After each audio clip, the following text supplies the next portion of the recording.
یہاں پر ایک حدیث بھی میں آپ کے سامنے پڑھ کر چلا جاتا ہوں. اللہ کے پیارے رسول جناب محمد رسول اللہ صلی اللہ علیہ وسلم نے 1400 سال پہلے فرمایا تھا, اے لوگو اذا تبایعتم بالعینا واخذتم اذناب البقر وردیتم بالزرع وترکتم الجہاد وسلط اللہ علیکم ذلا لا ينزعه حتى ترجعوا الى دینکم. اللہ کے نبی نے ہم سے اور آپ سے یہ کہا تھا کہ ایک بات کرو, تم لوگ نا ذلت کی چکی میں اس وقت تک پستے رہو گے جب تک تم لوگ دین کی طرف پلٹ کر نہیں آ جاتے. حتی ترجعوا الی دینکم, دین یعنی قرآن اور حدیث کی طرف. اللہ کے نبی نے ہم سے اور آپ سے یہ اشارہ کیا تھا کہ جب دیکھو کہ تمہارے اوپر ذلت لائق ہو چکی ہے, جب تم دیکھو کہ تمہارے اوپر ذلت مسلط ہو چکی ہے, تو تم کیا کرو, دین کی طرف پلٹ کر آ جاؤ, یعنی قرآن اور حدیث کی طرف پلٹ کر آ جاؤ. حتی ترجعوا الی دینکم, جب تک تم لوگ قرآن اور حدیث کی طرف پلٹ کر نہیں آؤ گے اس وقت تک تم لوگ ذلت کی زندگی گزارتے رہو گے, ذلت کی زندگی کاٹتے رہو گے میرے پیارے ساتھیوں. اس لیے اگر آپ سماج کے اندر سے برائی کو, سماج کے اندر سے بگاڑ کو ختم کرنا چاہتے ہیں, مٹانا چاہتے ہیں, تو ہمارے اور آپ کی تیسری ذمہ داری ہے کہ ہم اور آپ کو قرآن اور حدیث کو مضبوطی کے ساتھ تھامنا پڑے گا, قرآن اور حدیث کو مضبوطی کے ساتھ پکڑنا پڑے گا. یہ تیسری چیز. اور چوتھی چیز پر ذرا غور کیجئے. چوتھی چیز کیا ہے؟ غیروں کی نقالی کو ہمیں اور آپ کو چھوڑنا پڑے گا. اگر آج ہمارے سماج میں بگاڑ پیدا ہو رہا ہے تو اس کی چوتھی وجہ ہے غیروں کی نقالی کرنا. کیونکہ اللہ کے پیارے رسول جناب محمد رسول اللہ صلی اللہ علیہ وسلم نے 1400 سال پہلے بیان فرمایا تھا. کیا بیان فرمایا تھا؟ اے میری امت کے لوگوں, لَتَتَّبَعُنَّ سَنَنَ مَنْ كَانَ قَبْلَكُمْ شِبْرًا شِبْرًا وَذِرَاعًا بِذِرَاعٍ حَتَّى لَوْ دَخَلُوا زُهُورَ زَبٍّ تَبِعْتُمُوهُمْ قُلْنَا يَا رَسُولَ اللَّهِ الْيَهُودُ وَالنَّصَارَى فَمَنْ. صحیح مسلم کی حدیث ہے, یعنی سنن ترمذی کی صحیح حدیث ہے.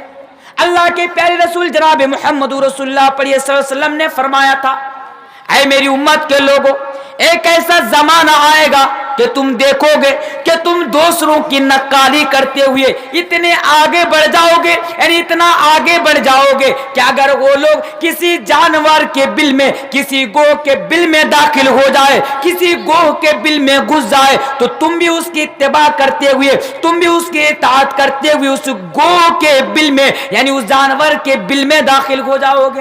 صحابہ کہتے ہیں جب نبی سے پوچھا گیا, قلنا یا رسول اللہ الیہود والنصارى, کیا آپ سے مراد یہود و نصارہ ہے؟ تو اللہ کے نبی نے فرمایا فمن, تو پھر کون؟ یعنی اللہ کے نبی نے 1400 سال پہلے فرمایا تھا کہ میری امت کے لوگوں, ایک ایسا زمانہ آئے گا کہ تم کیا کرو گے, یہود و نصارہ کی اتباع کرتے کرتے, غیروں کی نقالی کرتے کرتے اتنا آگے بڑھ جاؤ گے کہ تمہارا اٹھنا, تمہارا بیٹھنا, تمہارا سونا, تمہارا جاگنا, تمہارا چلنا, تمہارا پھرنا, تمہارا ہر کام اور ہر معاملات غیروں کی نقالی کرتے ہوئے گزر جائے گا.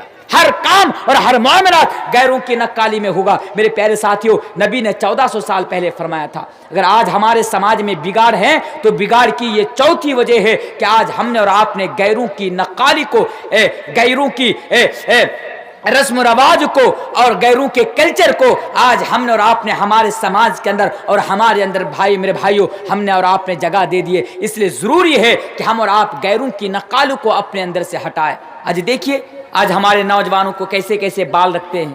آج جو ادھر سے بال اسٹائل چلا, آج ہمارے نوجوان ویسے بال رکھتے ہیں. ارے مولوی لوگ تھک گئے کہ داڑھی رکھو, داڑھی رکھو, داڑھی رکھو. نوجوانوں نے داڑھی نہیں رکھی. جب سے وراٹ کوہلی اور نہ جانے کون کون سے کرکٹر, کون کون سے ہیرو, کون کون سے کھلاڑی, جب ان لوگوں نے داڑھی رکھنا شروع کر دیے یہ الگ الگ اسٹائل سے, تو آج ہمارے نوجوانوں نے بھی اس پرکار سے داڑھی رکھنا شروع کر دیے. آج دیکھیے مولوی لوگ تھک گئے کہ ٹکنا کے اوپر کپڑا پہنو, ٹکنا کے اوپر کپڑا پہنو, لیکن نوجوانوں کو کوئی فرق نہیں پڑا. لیکن جب فیشن چلا, جب اسٹائل چلا ٹکنے سے اوپر کپڑا پہننے کا, آج ہمارے نوجوان کو دیکھیے کہ وہ ٹکنا سے اوپر کپڑا پہن رہے. کیوں؟ کیونکہ یہ اسٹائل ہے. اسی طرح آج ہماری ماؤں اور بہنوں کو بھی دیکھیے کہ آج ہماری مائیں اور بہنوں نے فیشن کے نام پر وہ کون کون سا لباس اور وہ کون کون سا کپڑا اپنائے ہوئے ہے. میرے پیارے ساتھیوں, یہی تو غیروں کی نقالی ہے. اگر آپ چاہتے ہیں کہ آپ کے سماج کے اندر سے بگاڑ کو ختم کر دیا جائے تو اس کے لیے ضروری ہے کہ آپ کو کو غیروں کی رسم و رواج کو اور غیروں کے کلچر کو چھوڑنا پڑے گا, اس کو ترک کرنا پڑے گا, اور نبی کی زندگی کو لقد کان لکم فی رسول اللہ اسوۃ الحسنہ, نبی کی زندگی کو اسوہ مان کر, نبی کی زندگی کو آئیڈیل اور نمونہ مان کر میرے بھائیوں زندگی گزارنی پڑیں گی. آئیے, یہ چوتھی وجہ ہو گئی ہمارے سماج میں بگاڑ کے, اور پانچویں وجہ ہمارے سماج میں جو آج بگاڑ پیدا ہو رہا ہے, اس بگاڑ کی پانچویں وجہ یہ ہے کہ آج ہمارے اندر سے اور آپ کے اندر سے یہ احساس ختم ہو گیا.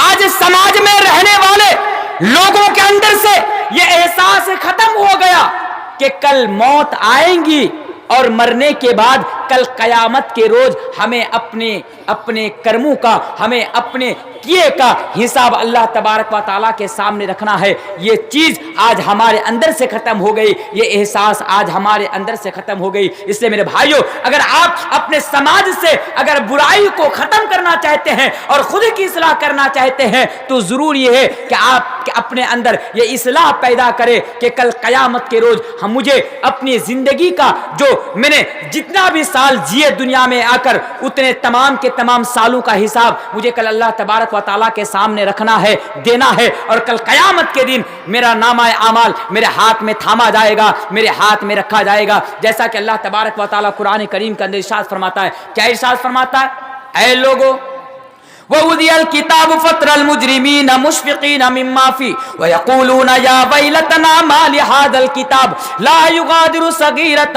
وَلَا كَبِيرَةً إِلَّا أَحْصَاهَا. اے لوگو, اگر خود کی اصلاح کرنا چاہتے ہو یا سماج کے اندر سے برائیوں کو ختم کرنا چاہتے ہو, تو اس چیز کو ذرا یاد رکھو کہ کل قیامت کے روز تمہاری ساری زندگی کے بارے میں جب تمہارے ہاتھ میں نامہ اعمال رکھا جائے گا, یعنی آج تم دنیا میں جو جو کر رہے ہو وہ تمام کے تمام چیزیں ریکارڈ کیا جا رہا ہے, اس کو درج کیا جا رہا ہے. کل قیامت کے دن جب وہ تمام کے تمام چیزیں تمہارے سامنے رکھی جائیں گی, جب کل قیامت کے دن وہ تمام کی تمام چیزیں تمہارے سامنے کھولی جائیں گی, جب تم اس کو دیکھو گے, اس کو پڑھو گے, تو پڑھنے کے بعد اللہ تبارک و تعالیٰ سے سوال کرو گے, ما لہذا الکتاب, یہ اللہ یہ کیسی کتاب ہے, اللہ یہ کیسا فیل کیسا رجسٹر ہے, اللہ یہ کیسی فائل ہے, اللہ یہ کیا ہے کہ میں نے دنیا کے اندر جو بھی کیا تھا وہ تمام کے تمام چیزیں اس کے اندر موجود ہے. میں نے دنیا کے اندر جو بھی کیا تھا وہ تمام کے تمام چیزیں اس کے اندر موجود ہے. تو یہ احساس اپنے اندر پیدا کر لیجئے کہ کل قیامت کے دن تمام کے تمام چیزوں کا حساب آپ کو اللہ تبارک و تعالیٰ کے سامنے رکھنا ہے. میرے بھائیوں, اگر یہ چیز اپنے اندر پیدا ہو جائے گی, اس میں فائدہ کیا ہوگا کہ آپ کی بھی اصلاح ہو جائے گی, اور دوسرا فائدہ یہ ہوگا کہ آپ کا سماج بھی برائیوں سے پاک ہو جائے گا. یہ چیز ضروری ہے میرے بھائیوں اصلاح کے لیے. جیسے کہ میں آپ کے سامنے ایک واقعہ میں بتاتا چلوں, یہی چیز کہ کل اللہ کے سامنے حساب دینا پڑے گا. واقعہ آپ کہاں پہ یہ واقعہ آپ کو ملے گا؟ جو واقعہ میں آپ کے سامنے بیان کرنے کے لیے جا رہا ہوں, یہ واقعہ آپ کو ملے گا, ایک کتاب ہے, اس کتاب کا نام ہے اسد الغابہ فی معرفت صحابہ. بڑی مشہور کتاب ہے. اس کتاب کے اندر آپ اس واقعہ کو دیکھ سکتے ہیں. خود کی اصلاح کیسے کریں گے, سماج کو برائیوں سے کیسے پاک کریں گے, ذرا دیکھیے اس واقعہ کو, ذرا دیکھیے. اے لوگوں, اسد الغابہ فی معرفت صحابہ کا واقعہ ہے. ایک حضرت عبداللہ ابن عمر یعنی جنگل کے راستے سے گزر رہے ہیں, جنگل سے جا رہے ہیں. ایک بکری کا چرواہا یعنی ایک نوجوان جو بکریاں چراتا ہے وہ جنگل کے اندر موجود ہے, وہ بکریاں چرا رہا ہے. حضرت عبداللہ ابن عمر اس کے پاس پہنچتا ہے, اور پہنچنے کے بعد اس سے کہتا ہے کہ اے میرے بھائی یعنی اے نوجوان, تمہارے پاس تو بہت ساری بکریاں ہیں. یہ واقعہ اسد الغابہ کا ہے میرے بھائیوں. پوچھتے ہیں حضرت عبداللہ ابن عمر اس سے کہ اے میرے بھائی, تمہارے سامنے جو یہ بکریاں ہیں, تمہاری بہت ساری بکریاں ہیں, ان بکریوں میں سے ایک بکری مجھے بیچ دو, بی نشاتن, ایک بکری مجھے بیچ دو. دیکھیے احساس, دیکھیے اسی چیز کو اپنے اندر پیدا کرنے کی ضرورت ہے. اگر یہ چیز پیدا ہو گئی, آپ کا سماج بھی سدھر جائے گا اور آپ کی بھی اصلاح ہو جائے گی. اس نوجوان نے کہا کہ اے اجنبی شخص, میں تو آپ کو نہیں جانتا, اے اجنبی شخص میں تو آپ کو نہیں پہچانتا, پھر آپ یہ کہہ رہے ہیں کہ میں آپ کو بکری بیچ دوں. نہیں, ایسا نہیں ہو سکتا. حضرت عبداللہ ابن عمر نے پھر ان سے کہا کہ اے نوجوان, ایک بکری تو مجھے بیچ دے, کیونکہ ایک بکری کی مجھے ضرورت ہے.